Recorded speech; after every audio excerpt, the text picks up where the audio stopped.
Assalamualaikum semuanya, ahlan wa sahlan di channel Hidayah Official. Ketika seseorang sedang menjalankan ibadah puasa Ramadan, maka selain melaksanakan kewajiban, seseorang juga wajib menjaga dirinya dari segala sesuatu apapun yang dapat menjadikan puasanya batal. Perkara yang bisa membatalkan puasa tidak hanya disebabkan karena makan ataupun minum saja, tetapi banyak faktor lainnya. Salah satu perbuatan yang dapat merusak serta membatalkan ibadah puasa adalah jima. Tahukah kalian apa itu jima? Jima adalah bersetubuh atau berhubungan badan. Apabila sepasang suami istri melakukan perbuatan smackdown di ranjang saat siang hari di bulan Ramadan, maka otomatis hal itu dapat membatalkan ibadah puasanya. Apabila seseorang masih nekat melakukan jima saat berpuasa, maka si pelaku wajib menebus puasanya yang rusak dengan membayar kifarot.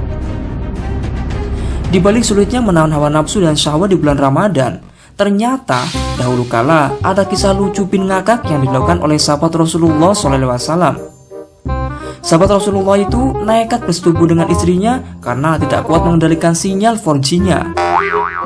Namun uniknya perbuatan tersebut tidak membuat Rasulullah SAW marah, melainkan malah membuat Rasulullah tertawa-tawa, bahkan diberi banyak makanan buah kurma.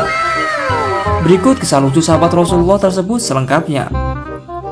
Namun sebelum lanjut ceritanya, mari bantu support channel ini dengan cara klik like, subscribe, dan aktifkan lonceng notifikasinya bagi kalian yang belum ya, agar channel ini semakin eksis dalam mensiarkan kisah-kisah islami. Dikisahkan dari hadis riwayat Bukhari dan Muslim. Seperti yang kita ketahui bahwa dahulu Rasulullah SAW memiliki banyak sekali sahabat.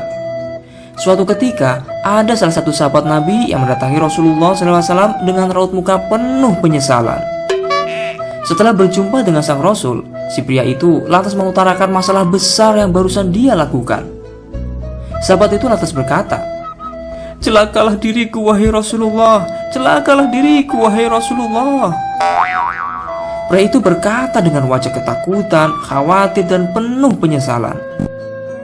Rasulullah lantas bertanya, "Apa sebenarnya yang membuat dirimu celaka?" Si pria itu lantas menjelaskan dengan rasa takut apabila nanti Rasulullah marah kepadanya. Anu ya Rasul, aku telah bersetubuh dengan istriku saat puasa bulan Ramadan." Bukannya mau menampar atau memukul sahabat itu, Rasulullah malah dengan santainya berkata, "Apakah kamu punya harta untuk memerdekakan seorang budak?" Tanya Rasulullah. Waduh, berat sekali rasanya jika harus memerdekakan budak. Buat hidup sehari-hari saja serba susah, sulit, dan tidak punya harta sebesar itu. Karena merasa tidak berdaya, si pria lantas menjawab, "Tidak punya wahai Rasulullah." Karena pria itu merasa tidak mampu, Rasulullah lantas memberikan solusi lain dengan bertanya, "Oh ya sudah, gimana kalau melakukan puasa selama 2 bulan berturut-turut? Apakah kamu mampu melaksanakannya?" Waduh, puasa 2 bulan berat sekali rasanya. Yang 1 bulan saja gak tahan sampai batas seperti ini, apalagi selama itu. Si pria masih merasa tidak kuat kalau harus menebus dengan puasa 2 bulan lamanya. Si pria itu lalu menjawab, "Maaf ya Rasul, saya benar tidak sanggup kalau berpuasa 2 bulan." Karena lagi-lagi sahabat itu tidak sanggup, maka Rasulullah lalu memberikan solusi kifarot lainnya. "Oh ya sudah, kalau begitu, apa kamu memiliki sesuatu untuk memberi makan kepada 60 orang miskin?" Aduh, buat makan sehari-hari aja harus banting tulang dengan susah payah, apalagi disuruh memberi makan 60 orang miskin. Karena masih tidak memiliki harta dan makanan untuk menebus dosa-dosanya itu, si pria itu lantas menjawab, "Maaf ya Rasulullah, saya benar-benar tidak punya saya Rasulullah." Setelah mendengarkan keluhan dan ketidakberdayaan sahabat itu, Rasulullah lantas berdiam diri. Tidak berselang lama, tiba-tiba datanglah seseorang yang membawa sekeranjang buah kurma. Orang itu lantas memberikan sekeranjang buah kurma itu kepada Rasulullah SAW. Alhamdulillah. Namun, makanan sekeranjang itu tidaklah Rasulullah makan sendiri. Dengan penuh belas kasihnya dan kebaikan akhlaknya, Rasulullah lantas memberikan sekeranjang buah kurma itu kepada sahabatnya yang bermasalah itu. Rasulullah berkata, "Ini, ambillah buah kurmanya, lalu kamu sedekahkan kepada orang miskin." Namun, lagi-lagi si pria itu mengeluh kembali. "Wahai ya Rasulullah, apa masih ada orang yang lebih miskin dari saya?" Si pria itu lantas ngelentruk kebingungan. Mau kemana lagi harus memberikan kurma sekeranjang itu? Di daerahnya saja, dia merasa bahwa hanya dirinya lah yang paling melarat.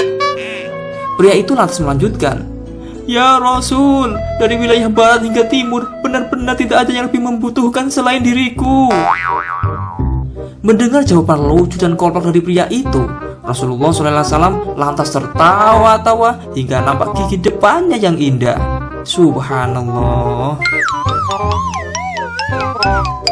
Karena si pria saking melaratnya, akhirnya Rasulullah SAW tertawa dan berkata, ya sudah kalau begitu. Ya sudah, bawa saja kurma-kurma ini, lalu kamu berikan makan kepada keluargamu.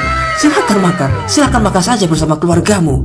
Kemudian puasalah 1 hari lagi sebagai pengganti puasa yang batal itu. Setelah itu mintalah ampunan kepada Allah Subhanahu wa taala.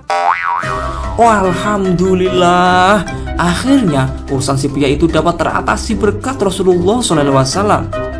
Akhirnya tidak saja memerdekakan budak, tidak capek-capek puasa 2 bulan, tidak repot memberi makan 60 orang miskin, ya dikarenakan dirinya yang paling miskin. Namun, akhir kisahnya sahabat Rasulullah itu malah ketiban rezeki nomplok, yaitu 1 keranjang kurma. Alhamdulillah. Di dalam kitab Fathul Qorib dijelaskan bahwa perkara-perkara yang bisa membatalkan puasa diantaranya adalah memasukkan atau masuknya sesuatu ke dalam tubuh atau jauh melalui lubang-lubang secara sengaja, seperti masuknya air ke dalam mulut, telinga, hidung, dubur, dan lain sebagainya. Namun, bila tidak disengaja, maka tidak batal.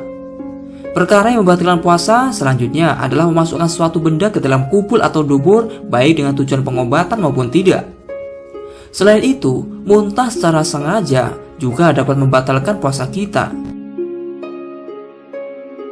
Selain berhubungan badan, keluarnya mani sebab disengaja seperti bergeseknya kulit atau lainnya tanpa berhubungan seksual, maka tetap membatalkan puasa. Apabila keluarnya sebab mimpi basah, maka dihukumi tidak membatalkan puasa alias sah. Ya selanjutnya, haid atau nifas bagi wanita juga dapat membatalkan puasa. Selanjutnya, gila saat puasa juga dapat membatalkan puasa. Dan perkara yang membatalkan puasa terakhir adalah murtad atau keluar dari agama Islam. Na'udzubillah min dzalik. Nah, itulah tadi beberapa ketentuan tentang perkara-perkara yang membatalkan puasa. Semoga bermanfaat. Wallahu a'lam bishawab.